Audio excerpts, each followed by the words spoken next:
listening to Zap Night, a video game review podcast. Join your hosts Danny, Kaylie, Seth, and Evan as we review video games from all systems and all genres. Hey guys, and welcome to episode 50 for Zap Night. 50? Yeah, why is it? Why is it that every time... The 50's a big one, 50's though. 50's a big one. It would have been, like... 43 is like, oh wow, 43, this is 50. Yeah, 50. That's a nice number. Yeah, I'll be more excited for 51 just because you said that. I mean, that's 50 review episodes. That is 50 games that we have played as a team, and 50 games that have been completed start to finish that we have sat down and talked about on the podcast. Since we've started this journey, I never beat games like this before. Like I'd play a few and that was part of the fun of starting this was like I have so many games and I never really had a chance to sit down and play any of them. I never made the time to sit down and play them. So it's nice doing this. It is really nice, and I'm glad that we've gotten this many under our belt. I mean, our personal numbers are a little bit lower than that since Seth and Evan joined, but I mean, really, a lot of those are ours. A lot of those are ours. So, fun fact. This time, 3 years ago, we reviewed Spyro 1, the original. 3 years ago. August 1st, 2016. Yeah. This year, 2019, August, we're doing Spyro 3. Fun mathematics. And this is it for the PlayStation era of the Spyro games. I still kind of want to explore a few more because I know that there are quite a few more Spyro games, but I don't think they're quite the same as this these is three. Like the core of the Spyro games is the PlayStation 1 era. And I think that's why they did these three as the remake, as the Reignited Trilogy, because it is like the core of Spyro.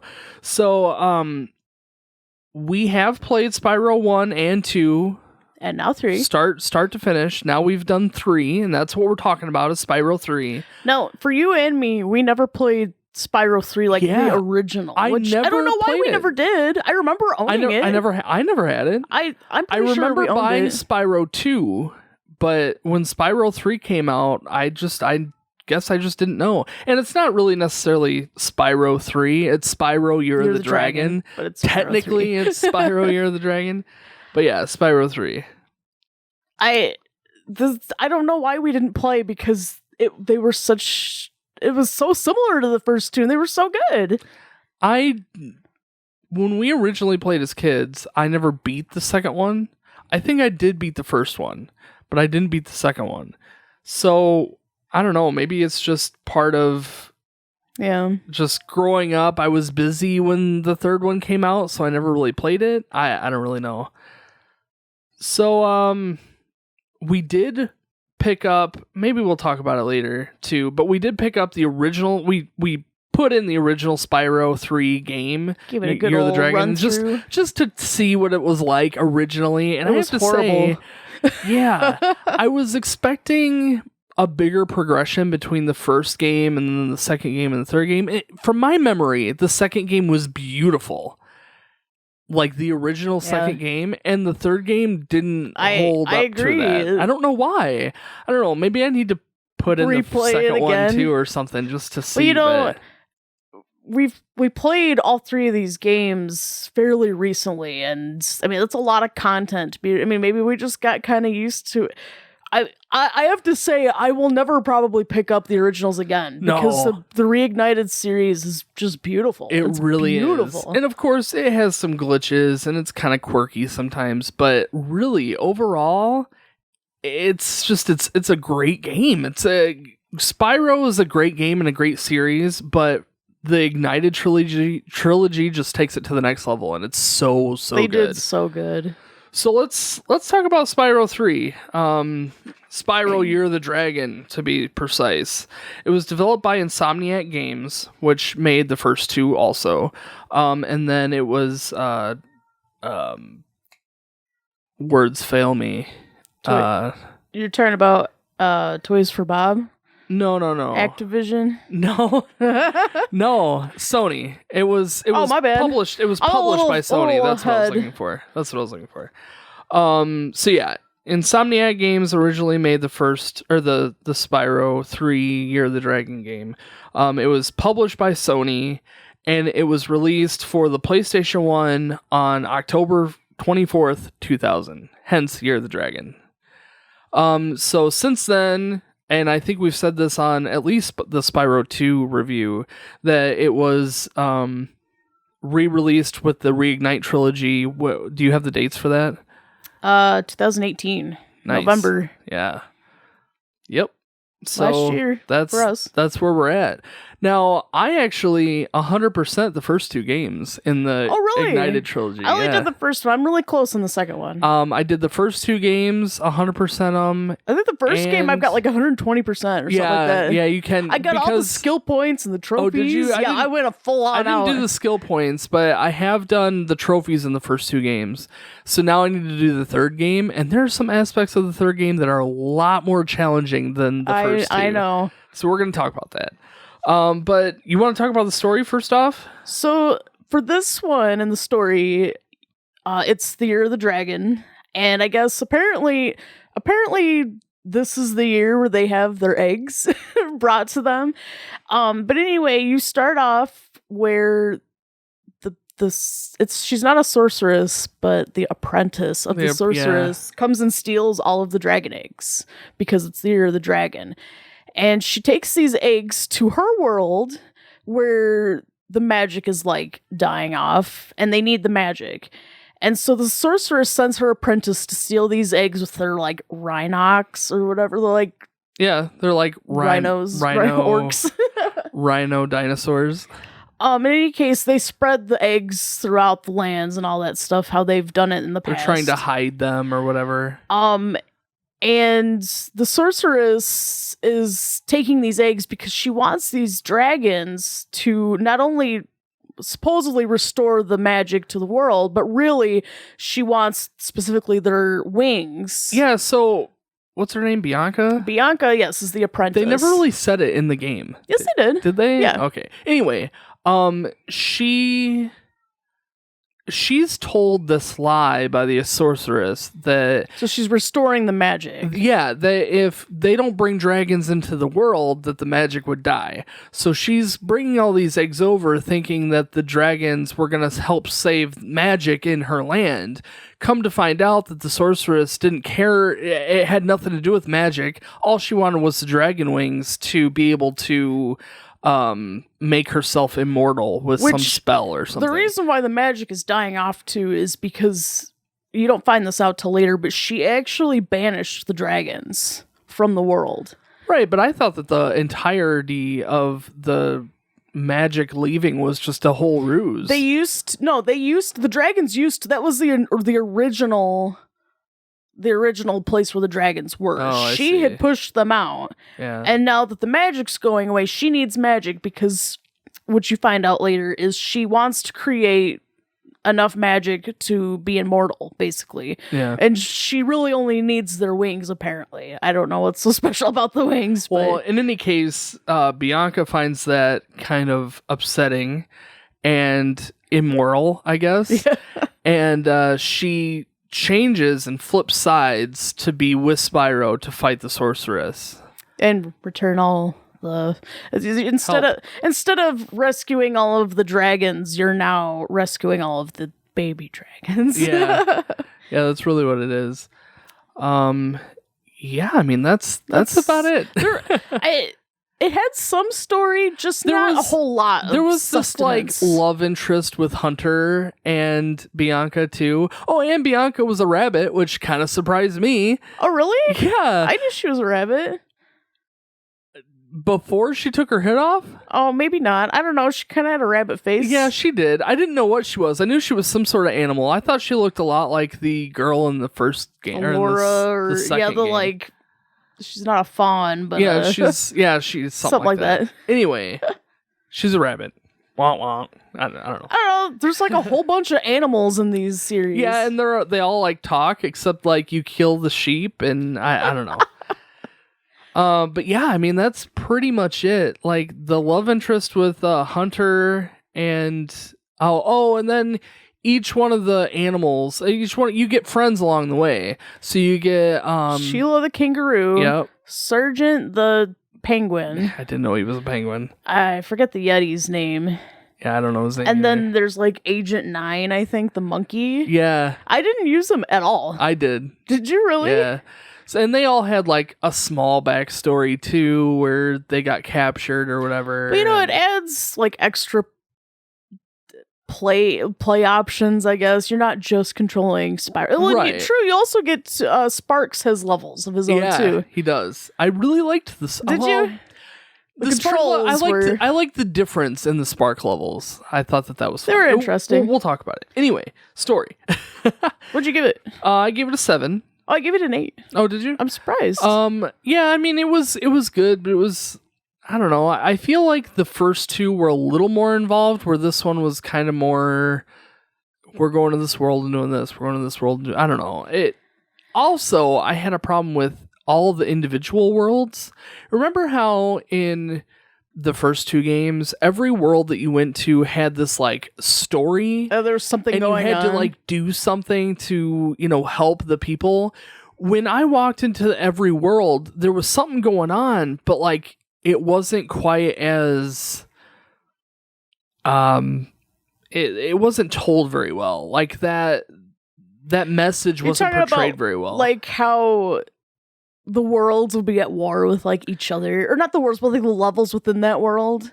No, not necessarily. Just like every level that you go into, they have some conflict that you go in to help. That's like your starting point. You walk in, and somebody says, "Hey, the Rhinox are destroying the castle. Go save the princess," or whatever. And you go and you save the princess, and she's like, "Oh, thanks for saving me," whatever. And it was in this game, but it wasn't it wasn't very well laid out. I thought like half the time I would go through the level and they'd be like, "You did it," and I'm like, "I did what?" Like I had no idea what I was doing. So I don't know. I guess that's all it is. Like the individual stories in each level were. There wasn't as much meat as and that's how I feel about the story in this particular one as well. There's just like the story at first is really interesting, but then it's just kind of like meh. Like even the bad guy isn't that big of a bad guy. Yeah, and like getting the baby dragon eggs is like just another collectible. I didn't really feel all that invested in saving the babies like I was saving the dragons. I don't know. You would think I should have been. Gotta save the babies. Those babies, they were kind of ugly. They were. So, let's move on to... Speaking of ugly, let's move on to graphics. It was a good segue. Well, it was. So who did you think was the ugliest, Danny? Actually, I think all the babies were kind of ugly. Like, all the babies didn't look that good. And this, we're specifically talking about the Reignited trilogy, the Reignited game. I mean, granted, the graphics in the older games were a lot worse and a lot different, but specifically in the Reignited Year of the Dragon game, okay, overall, obviously the game looks amazing. I give it a 10 out of 10. Okay, so out of the gate, lovely. I had no problems with the game whatsoever. But I really didn't like the baby dragons. that was the only reason why I gave it a 9 out of 10. Oh, really? Yeah, I guess I should have. They were so ugly, and they were so repetitive. They were very repetitive. And they had some cute animations, but yeah, the first one... There was like maybe 5 different ones, and then they just kept repeating them. The first game, all the dragons... Even in the like original, all the dragons looked for the most part different. Like there was something. I thought the same thing. And I mean, even if they didn't want, I understand there was 150 babies. I understand if they didn't want to do all of them. But something change more up the than color, something. give them some hair, do something stupid. Like they don't all have to. it felt lazy when you're going in and it's another this one's acting like a dog again. They could have had so many like opportunities to just create a series of multiples, like different unique ones, and then palette swap them. You know, it would have been a little more understanding and forgiving. Do something super simple where they're just like, and then that's it, and then they disappear. They were ugly, and some of them were cute. Like there was a few cute things. I like the chunky ones, but it's like you saw them, they disappeared, and then you go to the next egg over, and then you see them again. That's what I didn't like. Also, a lot of them had props, which I thought was kind of weird. Oh, how they're born with props. Oh yeah, I agree. That is glasses and like flowers. Yeah, it was kind of dumb. Funny. I don't know. I mean, it obviously was. After we played our quick run through, it was significantly better. Oh yeah, absolutely. But yeah, I have no problems with the graphics as this trilogy as a whole. For the trilogy as a whole, the Spyro Reignited trilogy that has been remade for the PS4 and Xbox One is amazing. 10 out of 10 graphics. I would have given it a 10 out of 10 if the main focus of this game is you are rescuing the dragon eggs. A little attempt would have been. I would even be fine if they didn't hatch. Well, I don't know. I would have been just fine hatching, but if they'd just been like, "Oh, you got another egg," no hatching involved. I don't know. So, gameplay, the meat of meat of our review. I gave it a 9 out of 10. I gave it a 7. Oh, why? I thought that some aspects of it were... You hated the skateboarding, didn't you? No, the skateboarding wasn't so bad. I really hated the flight stuff.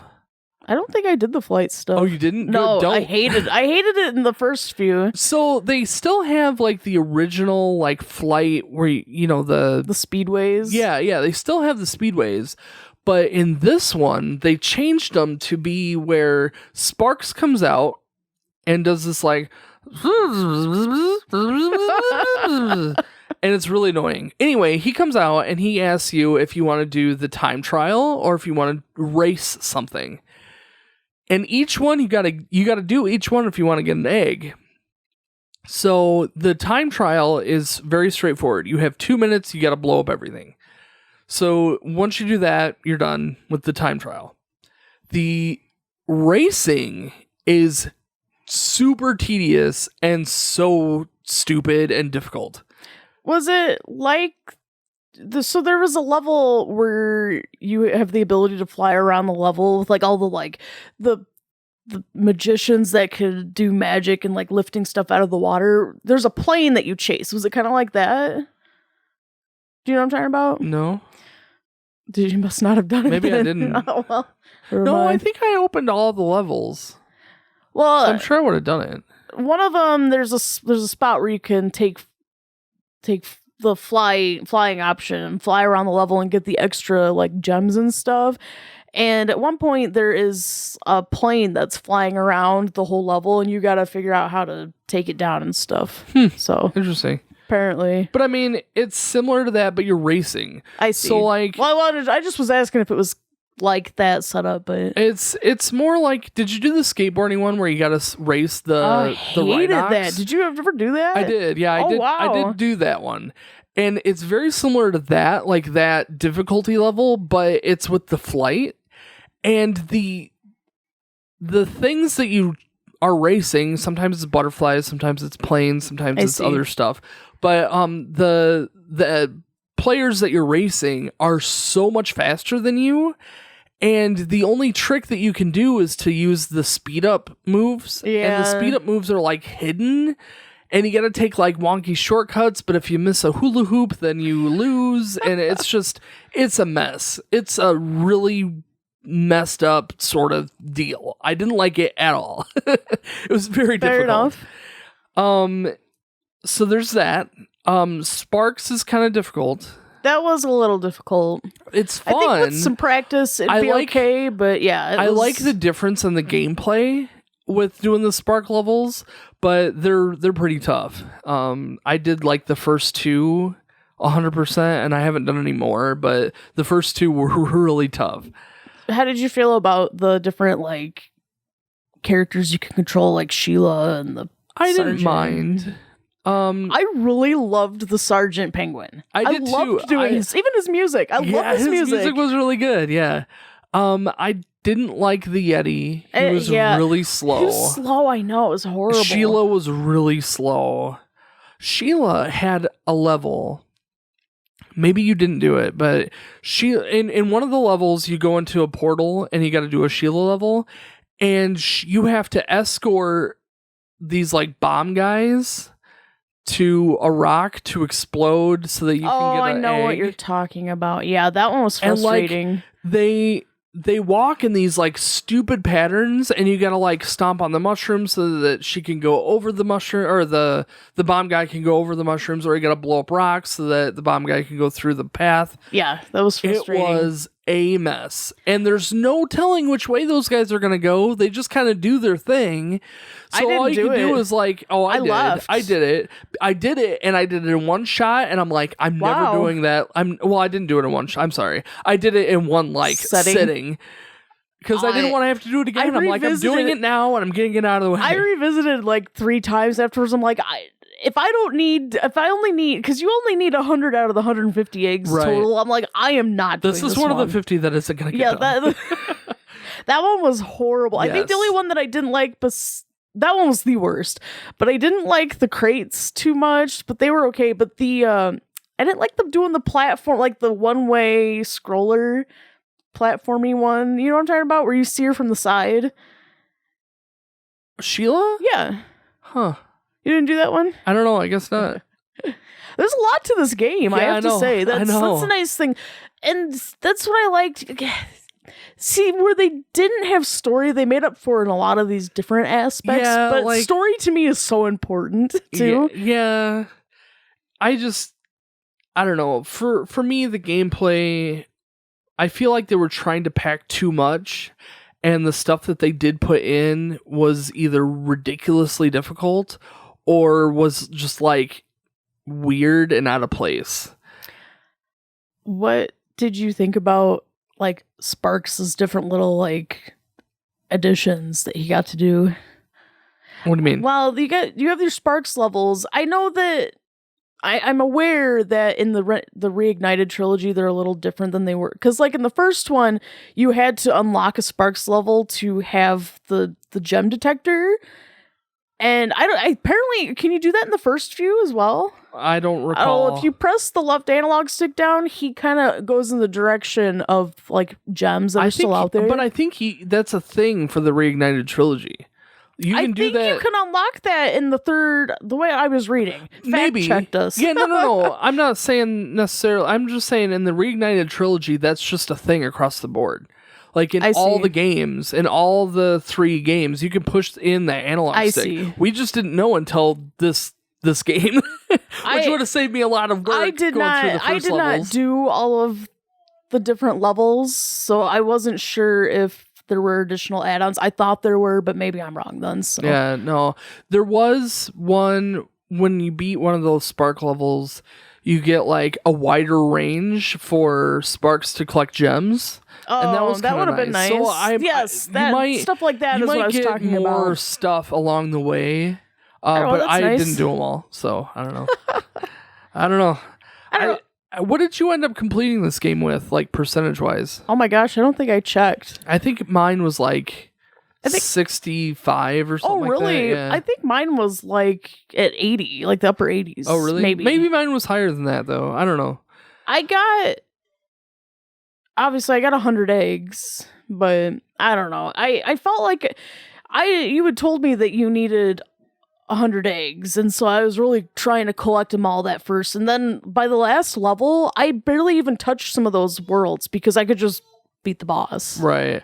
I did the first like 2 worlds 100%, and then after the first 2 I just need to get this game done. Just hurry up and get it finished. So like the first 2 worlds are like great and perfect, and then the rest of them are like my numbers are very small. Dwindling down. I didn't like that you had to collect the gems in like the bonus levels. I didn't like the that. like extra levels.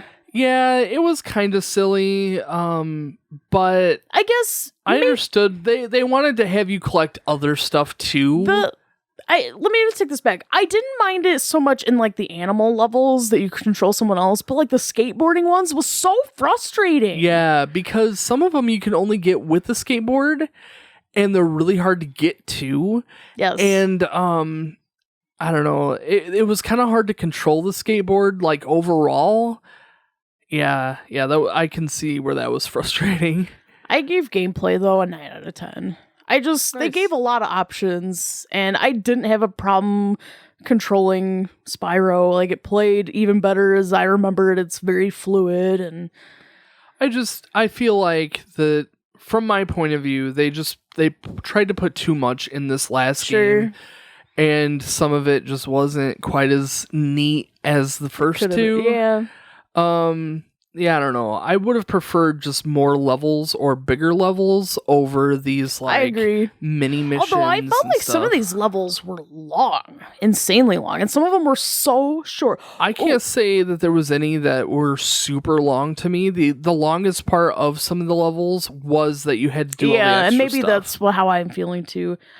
My favorite level of all, which of course fits the theme of the Year of the Dragon and all that stuff, was the fireworks level. It was so pretty. That level satisfying. Had the best music in the entire game. The music, I loved setting off the fireworks. It was so satisfying to hear it, and then the sound. And you were shooting off fireworks all over the place in that level. Plus, the enemies were shooting fireworks at you. Which, by the way, since we're still talking about gameplay, every single enemy shot stuff at you. It seemed like not everyone, but a lot of them did. They had like that, and they had this like sniper precision. Oh, I know. I got hit so many times on those projectile enemies. It really ticked me off. It really did. It was very frustrating, I have to say. I had a lot of troubles with some of them too. I think after like the first world. No, after the second world, the third and fourth worlds, all the levels in those worlds were so hard. Like every single one, I just would get not to pop back onto graphics a whole lot, but I have to say that's one downside is there wasn't as many unique enemies as there were in the first two games. I don't know. I think there was. There was a lot of unique enemies, like in the first one, like the different, like the fairy tale worlds, like a lot of the ones in this third one, they were just reused. The big guys with the club, like you have to torch, can't just hit them, and then the guys that were shooting stuff, they just looked a little different. They were still the same mechanic. You're saying they're still like the Rhinox, but just because they were wearing something different doesn't make them a new enemy. Right. Where like, in the first game, every world had like a different set of enemies.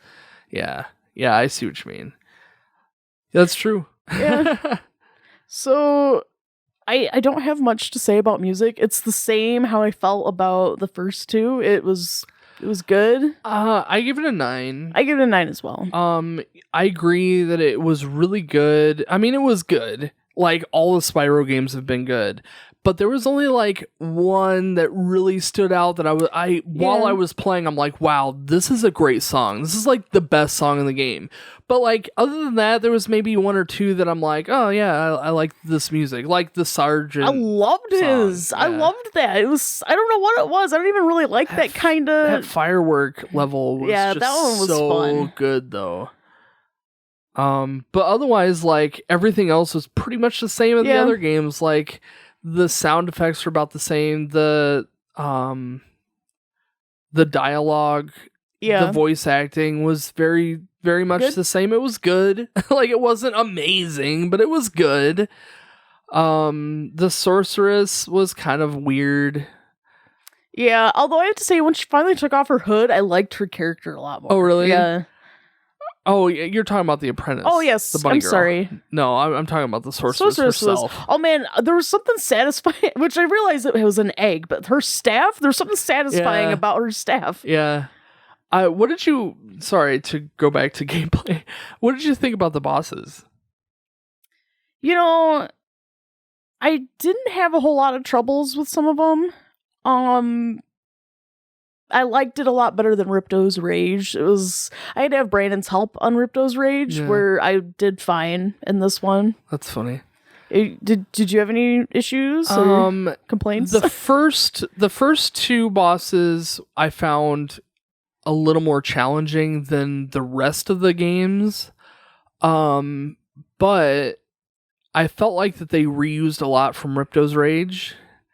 Especially, like, it kind of felt like that every boss fight was, like, Ripto in different, like... Yeah, I agree. Different sections.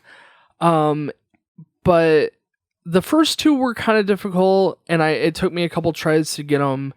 But then the other two, and the other one, and the final boss, I think, they just... Blah. Yeah, they were kind of not that great. Did you do the, like, optional boss? Did you come across that one? The, like, sleeping guy? I can't remember he was, like, behind the door in the swampy area. I think so. He was asleep and he threw bombs at you. Yeah, I think and then I you did. had to, like, hit the bombs and then it would explode in his face. I did that. Okay. I kind of liked that, how it was, like, this optional, like, random boss out of nowhere. That was fun. But yeah, otherwise, all the bosses were very similar to each other. They just had, like... Just different. They had, like, a pattern to them that once you figured out the pattern, it was way too easy. And most of them, it only took you, like, if you died at all, it only took you a few minutes to figure out, oh, okay, well, this is what we're doing. And then you just do it and you're done. But yeah, I think the final boss could have been a lot better. Maybe we need to beat the final boss again, because you know how she comes back out of the lava after you kill her? So I'm pretty sure that once you get, and I think you looked this up too, once you get all of the eggs, you have to fight her again. So, you know, that's something that we didn't do. I consider when you beat the game, when you see the credits, screen. when you get the credits, you're done. So we got the credits, I was done. You didn't do the thing where you got to beat up Moneybags at the end. Yeah, I didn't do that. And that was so satisfying. Yeah. And not only did you, of course, get to beat him up because he's so obnoxious throughout the game. Yeah, he is. But when you hit him, a stream of gems comes out. And it's just satisfying. Hear it all back into your inventory. It's like, oh. No. Yeah, I mean, Moneybags is an interesting character overall because you get introduced to him in the first or in the second game, one. And he was just like the move teacher. Yeah, and you would buy moves from him. Where this one, he's more of just annoying. Yeah, and he's in these like weird obscure spots like, hey, for 200 gems I'll open this bridge, or I'll open this door, or I'll let you go through this portal. Obviously was just to make sure you were also collecting the gems. Oh yeah, it was a way to keep you honestly moving. If you're not collecting the gems, you're not really playing the game very well. That's one of the funnest things for me anyway. Yeah. But the first one, it was just he was greedy, and that was just his quirk. He was still on your side. He was one of the bad guys. Yeah, he was on the side of evil this time. And so it was satisfying to beat him up, and it would have been satisfying if you had done this option 2 for the second one, but it just wasn't as... his character was annoying. I liked how each one of the characters, when you unlock, like your friend, the kangaroo, they like beat him up. They like kick him or something. Yeah, that's pretty satisfying too. Me. His character was. It's like he can be bought out for money, all that blah blah blah. But it wasn't nearly as. He's just so greedy that he had no his side character to him. Fit so well in the second one, where here it was just. I think it's funny that the story didn't have the sorceress have a problem with him. Because if the sorceress was the one putting him in charge of these locations, and he's just selling off like, heck? Yeah, I'll open the cage for you for some money. That scene where she was turning him into something. Yeah. Yeah, exactly. And have him be a boss fight. There you go. That would have been awesome. He throws gems at you. Yeah, that would have been so cool. I'll send my resume in. Maybe in the next one. Maybe in the PlayStation 2 version. So, overall, I give it an 8 out of 10. Really? I gave it a 10 out of 10. Did you? let me say my piece before you rip it apart. I felt like this was so much of my childhood from the first two. I wish I had played it in my childhood. Sure. It was such a great part. I can see myself going back, getting the rest of the percentages, the skill points, and all that. It's a replayable game. I loved this game. How I feel about the whole trilogy series. I think it fits well. It's the perfect last piece of this puzzle. What's really nice about these games is the replayability, because there's no techniques you have to learn. The button scheme is really easy.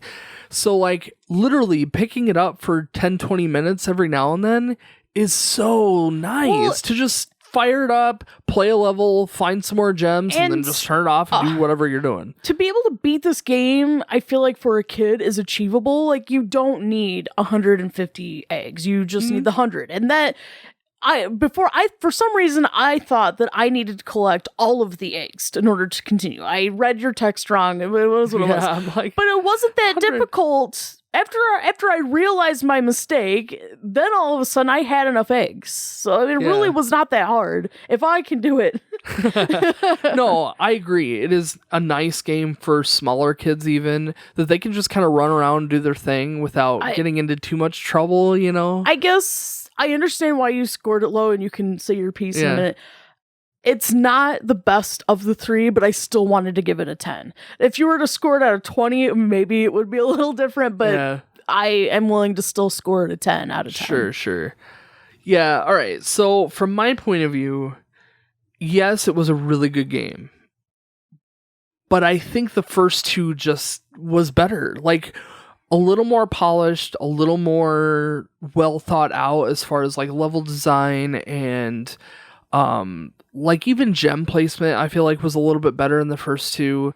Where this one, I kind of feel like it was a bit more of a mess. It was not like all the extra stuff was like weird and not very well done. Like the skateboarding, even in the remastered stuff, like the skateboarding is hard and weird and it's like super random.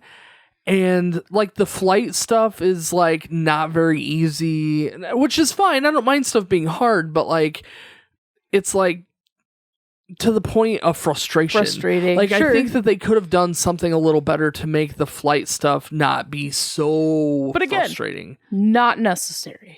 Which is nice. Yeah, absolutely. I mean, you still gave it a high. I mean, 8 out of 10 is amazing. 8 is good. Yeah, it's not a bad score.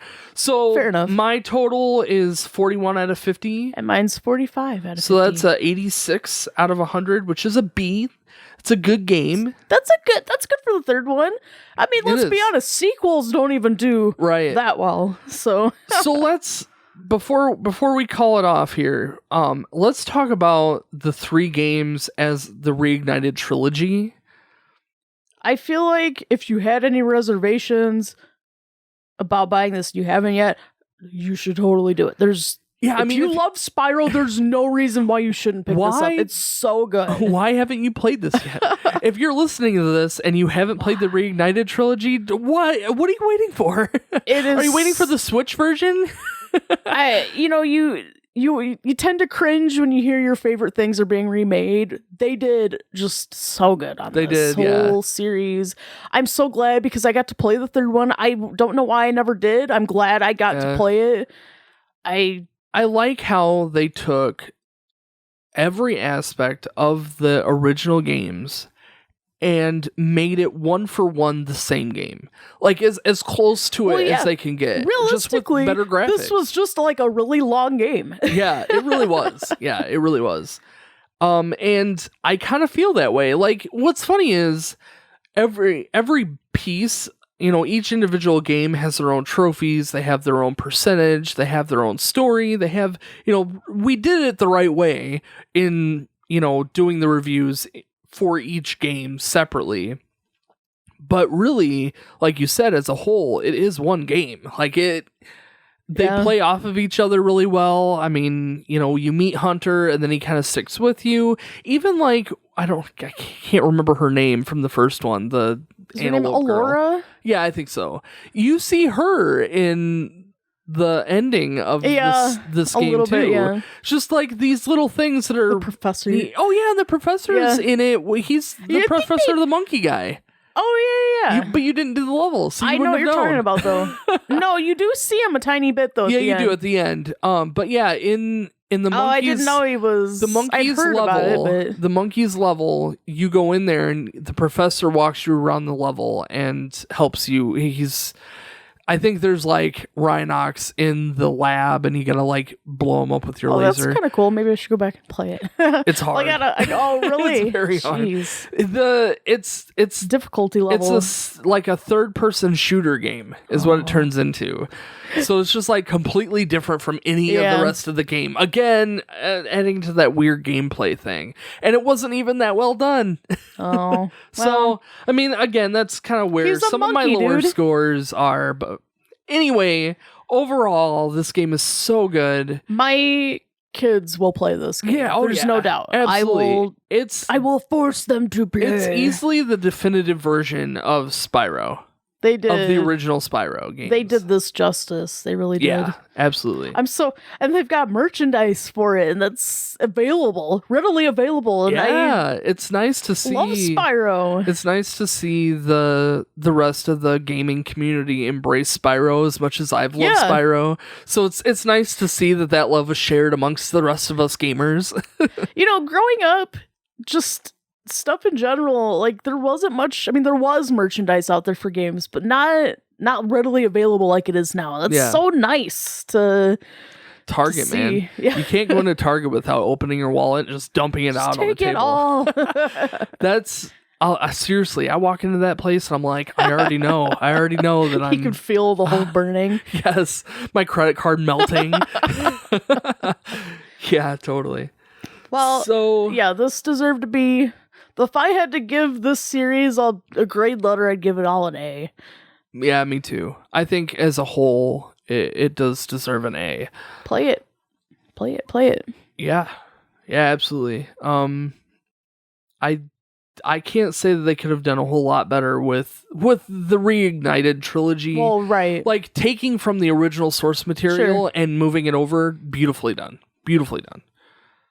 Had no complaints. So, we gonna do any more Spyro games after this? I mean, maybe.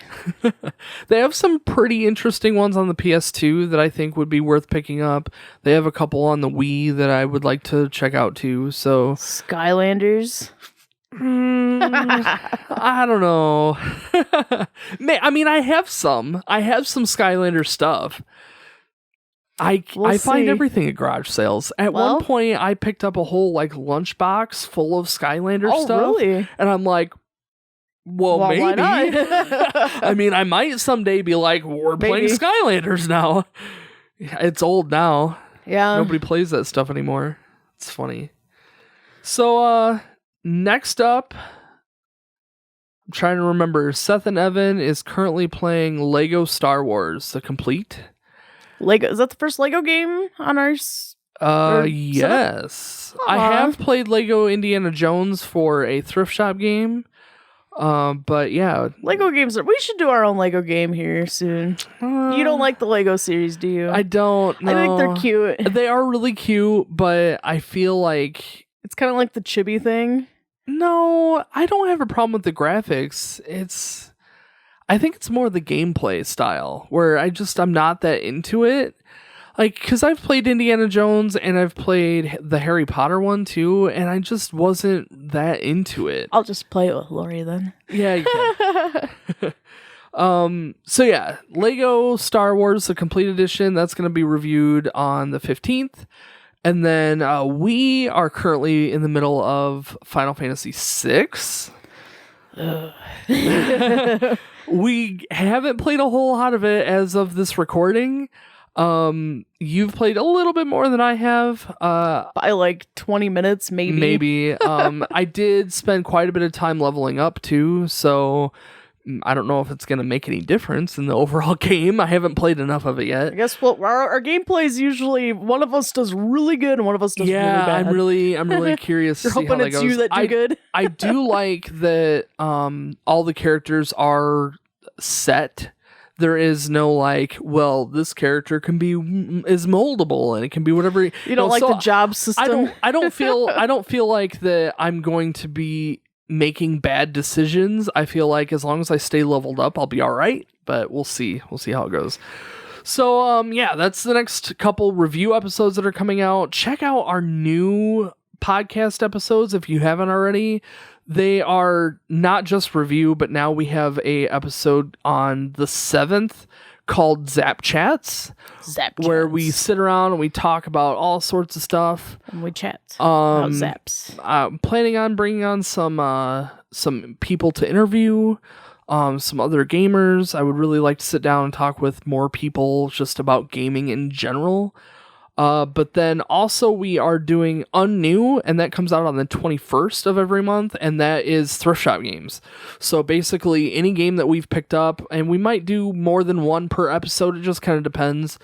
Last month we did Help Wanted, the 50 wacky jobs or something. It definitely could be better. So check that out if that sounds interesting at all. All of our stuff is obviously on YouTube. All of the podcast episodes are on your podcast apps if you're not already listening to it. Leave a review on any podcast app. I specifically watch iTunes, but if you leave me a review on something else, just shoot us an email and let us know that you left a review, and I'll make sure that I check it out. But we will start reading reviews of all of our platforms on our Zap Chats. So if you leave us a review, listen there, and we'll read them out loud. Roast us. And we'll talk about it, and we'll laugh, and we will cry and probably agree. There is one review on iTunes right now that I would like to sit down and have a conversation about, but that's for a future episode. So again, thank you all so much for listening to this review for Spyro 3 Year of the Dragon, and we will see you guys in the next one.